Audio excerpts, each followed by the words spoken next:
Good evening.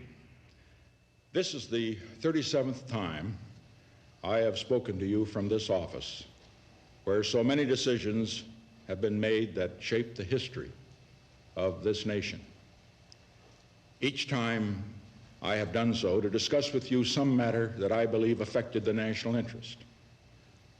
In all the decisions I have made in my public life, I have always tried to do what was best for the nation. Throughout the long and difficult period of Watergate, I have felt it was my duty to persevere, to make every possible effort to complete the term of office to which you elected me.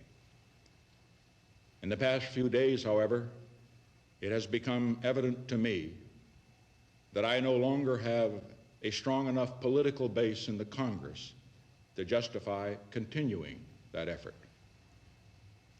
As long as there was such a base, I felt strongly that it was necessary to see the constitutional process through to its conclusion, that to do otherwise would be unfaithful to the spirit of that deliberately difficult process and a dangerously destabilizing precedent for the future. But with the disappearance of that base, I now believe that the constitutional purpose has been served, and there is no longer a need for the process to be prolonged. I would have preferred to carry through to the finish, whatever the personal agony it would have involved. And my family unanimously urged me to do so. But the interests of the nation must always come before any personal considerations.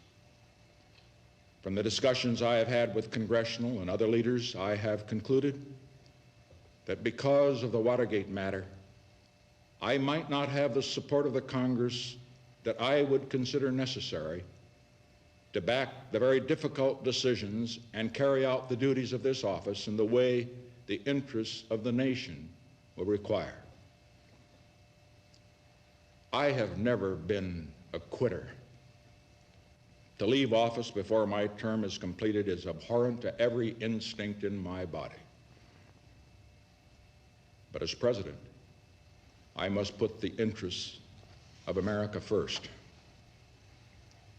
America needs a full-time president and a full-time Congress, particularly at this time with problems we face at home and abroad.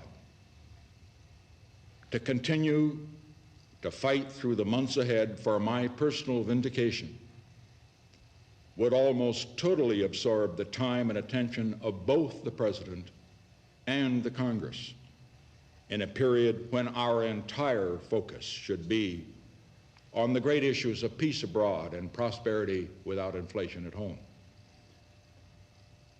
Therefore, I shall resign the presidency effective at noon tomorrow.